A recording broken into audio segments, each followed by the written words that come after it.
يلا مرة ثانية. جاني تفاح. أبل. يلا جاني تفاح. جاني بردان. Schools are typically located in neighborhoods, villages, cities, big states. You will never find a school in a petrol station. At least I didn't think so, until I stepped foot into Echo Camp. Echo Camp was a makeshift refugee camp that housed roughly 2,000 to 3,000 refugees of Syrian, Iraqi, and Afghani origin, with the majority coming from war-torn Syria. What did I find myself doing in Echo Camp? I was covering night shift for 3 months, on and off, spending many nights during my time there in the camp with the assistance of many of amazing refugees that helped me out at night, as well as during the daytime with their English to Arabic translation for the other medical teams.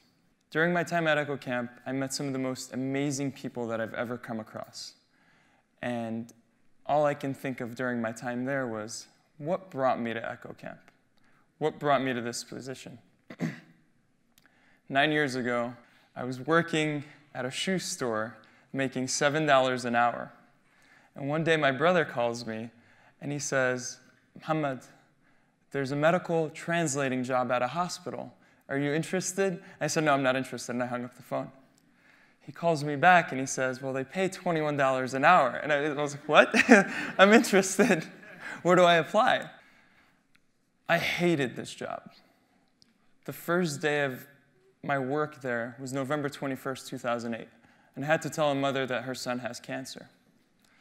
But I didn't want to go back to selling shoes, so I stayed there. I found myself in a tough situation one day. As an interpreter, you stand between the healthcare provider and the patient. So here I am between a doctor on one end, a frantic mother on the other. This was 9 years ago, keep in mind. The doctor asks, how many members in the family sick?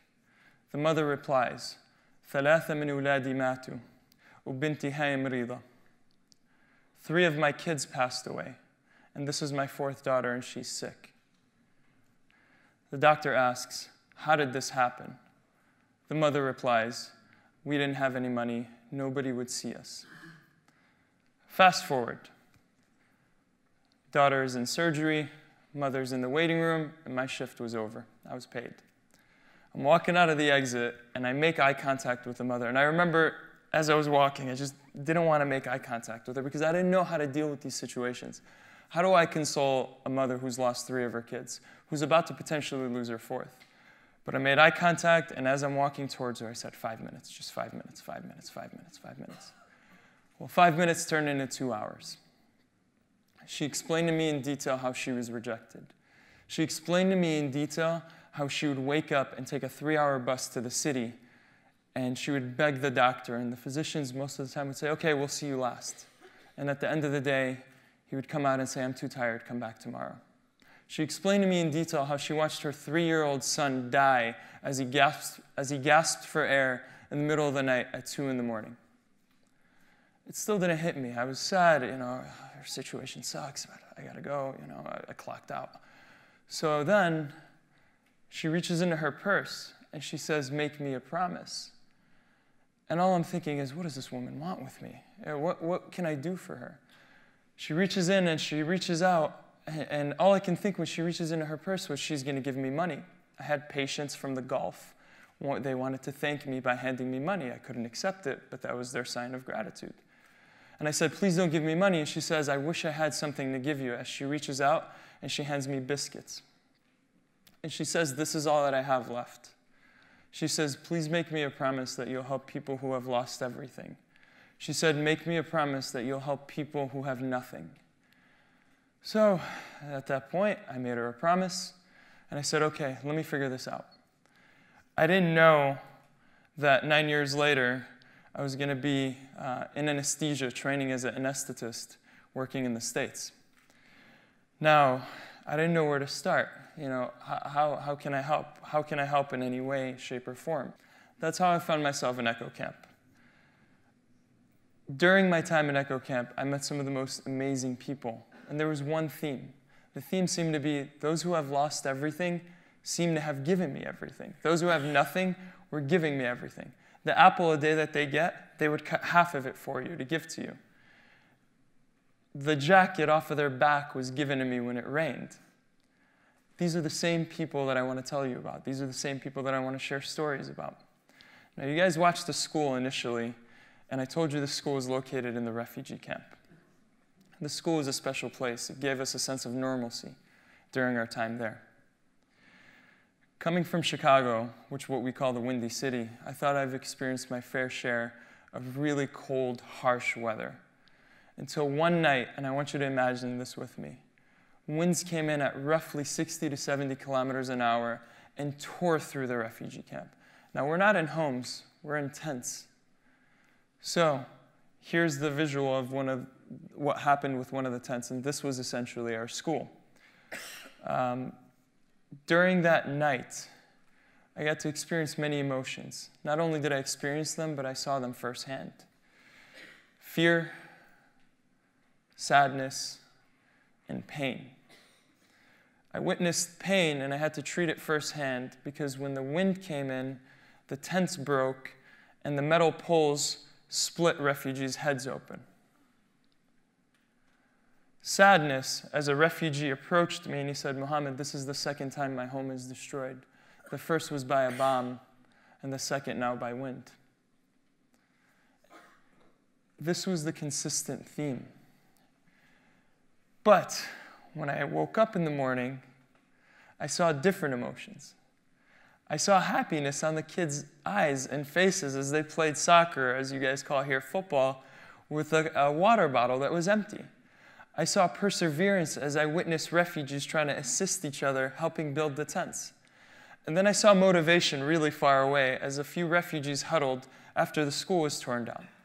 So I approached them and then I asked, "What are you guys doing? What are you guys planning on doing?" And they said, "We want to rebuild the school." We didn't check the weather that night. Winds came in just as heavy. But I was more prepared, and some of the refugees that were with me with healthcare backgrounds were more prepared.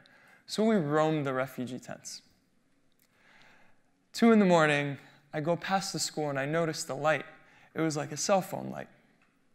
And I thought I was dreaming. There's no way somebody's in the school right now. As I walk in the school, I see a refugee sleeping next to a pole with his arm wrapped around it. And he was startled when I opened the door, and I said, "What are you doing?" And he says, "I want to make sure the school does not fall down." And I said to him, "Do you really think you can do that?" And he said, "No, but I just want to be here. I want to make sure that we have school tomorrow." I have never in my life witnessed perseverance to that level. Here's a man, once again, who couldn't give you anything but his sleep. And he gave it just so people can return back to their sense of normalcy, which was school. Now, the school that you saw behind me was very efficient. Children's art, music, children's English, among many other courses. I went back to work in the clinic. School was back in session. And one day I was approached by a few refugees. And they said, "Mohammed, can you please teach an adult-level English?" Now, I don't know a damn thing about English, or teaching it, matter of fact. But I gave it a shot because they were so motivated, and that was the least that I can do. I was there for another 2 months, and I figured they needed a consistent teacher. So I gave it a shot. I'm going to the car, to drive, to leave. I'm going to the university, not for the university.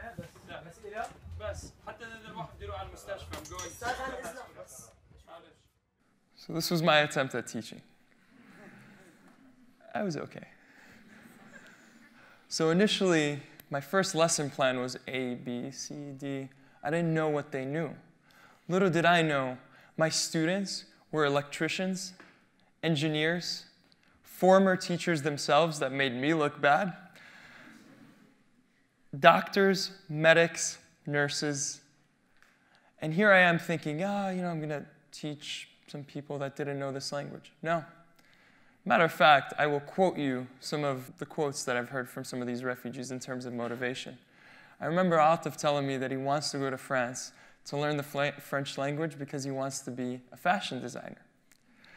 I remember Hassan telling me that he wants to go to Germany to continue his engineering degree because he wants to become a professor one day.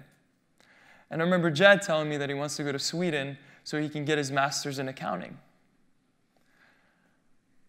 They had nothing to gain coming to this class. No degree was given. No job was offered. But they still came.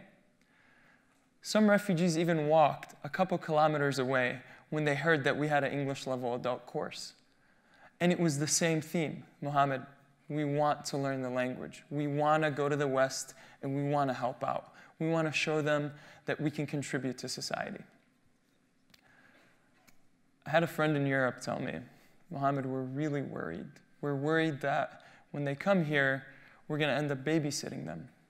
We're going to have to show them everything, and they're not going to be able to contribute. I disagree.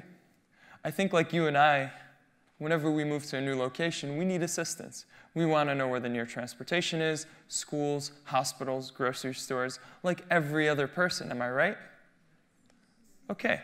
So they need the same thing, but just a little bit more help. Just a little more help. Just like a 16-year-old girl needed my help one night in the refugee camp. Now you might be thinking, what is he talking about? One day I'm in my medical tent, and a frantic father comes up to me and he says to me, Mohammed, my daughter's sick. We make our way to their place of stay, their tent, and I show up, and my first question is, what's wrong?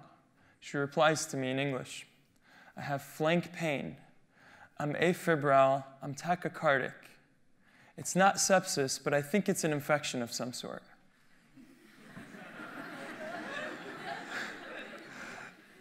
And initially, when you interview a patient, you want to ask, what are your signs and symptoms? Well, she gave me a report, and I've been in healthcare for 10 years now, give or take, better than half of the doctors and nurses that I've ever worked with, and in English. So I was stunned. And I asked, how did you know this? Well, it turns out she was a second-year medical student in Syria. And due to the war, she had to flee, and here she is in a camp holding her lower back in severe pain. Now, let me ask you a question. How many people can this girl help if she continued her medical studies in the future? She can potentially save your loved one's life. She can potentially cure cancer. These are the people that we're shutting our doors on. Some of the most motivated individuals that I have ever witnessed in my life. Some of the most well-rounded individuals that can come in and absolutely contribute to our societies. Now, you guys might be asking, Mohammed, how can we help? The first is awareness. If people are not aware, they won't do anything about it. Share this video. Talk to your family members. The second is you can volunteer. All of you guys here, we collectively can make a big impact. How can you volunteer? You can do what I did if you want to spend 3 months sleeping in a tent. Or you can help locally. You can help with language. You can help set them up with schools. You can help acclimate them to the environment. Each and every single one of you has the potential to do so. The third is talk to your heads of state. Talk to your heads of government. See how they feel about the situation. See what their reactions are to it. See if you can change their mind towards a positive note. The fourth and most important is become their friend. Many of these people that you see here, up top, they fed me.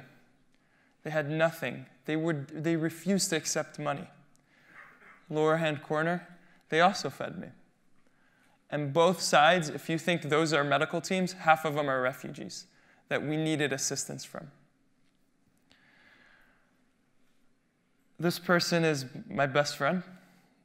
This person is a refugee. This person is currently sitting in the audience as we speak.